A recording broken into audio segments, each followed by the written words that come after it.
tek adamı ve saray rejimini uyarıyoruz. Derhal bu kararlarınızdan vazgeçin. Derhal bu kararlarınızdan, kayyum atamalarınızdan vazgeçin. Operasyonlardan vazgeçin. Türk ve Kürt halkının eşit koşullarda bir arada yaşama hakkını ve özgürlüğünü tanıyın.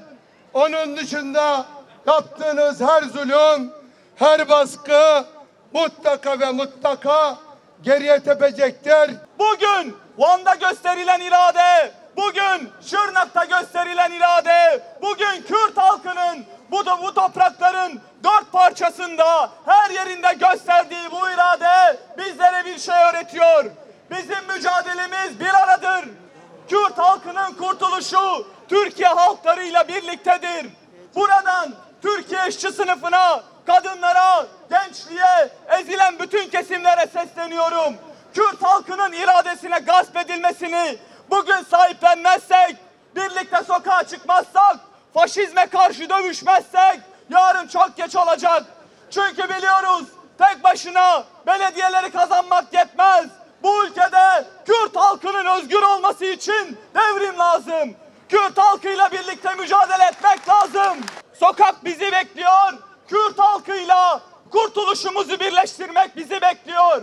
Yarın geç olmadan şimdi sokaklara çıkalım. Kürt halkıyla mücadele birliğini örelim. İleriye yürüyelim yoldaşlar.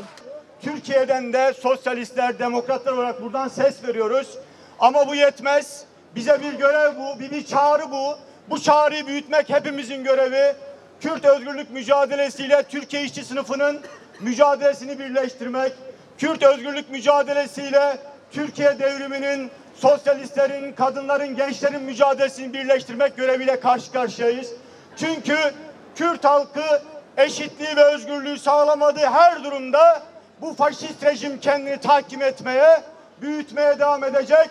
O nedenle de bugün Kürdistan'daki Serildana sokaklarda, mahallelerde, okullarda, fabrikalarda ses olmalıyız. Bu sesi büyütmeliyiz. Bizi berhodane vane, bizi berhodane şırnake, bizi berhodane hilvane. Bizler de bundan sonra daha güçlü, daha birlikte mücadele edeceğiz. Türkiye ve Kürdistan halklarının yan yana mücadelesini birlikte örmeliyiz.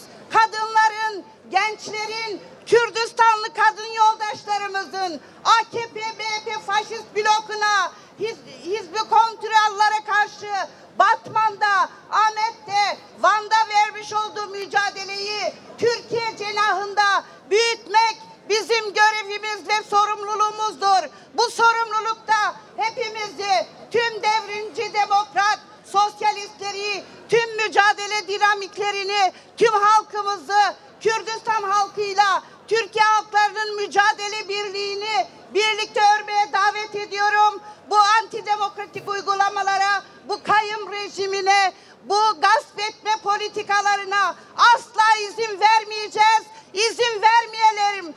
Bizler şunu tekrar ifade ediyoruz. Bu ülkenin emekçileri, bu ülkenin halkları, bu ülkenin kadınları, bu ülkenin gençleri daha yaşanabilir bir ülke ve daha yaşanabilir bir dünya için sizlerin karşısında birlikte mücadele etmeye devam edecektir.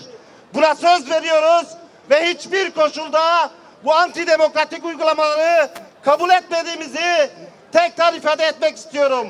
Birleşe birleşe kazanacağız değerli arkadaşlar. Şimdi her türlü hile, zorbalık, üçkağıt, yalan, dolanla halkın iradesini gasp etmeye çalışıyorlar. Biz bunun karşısında tek yürek, tek vücut olarak duracağız. Bu bilinsin. Buradan saraya, AKP, MHP bloğuna, onların yandaşlarına, yerli işbirlikçilerine ve bugün Van'daki gaz politikasına karşı kaybetmiş adaya duyurmak istiyoruz. Bir kere daha söylüyoruz. Siz kaybettiniz.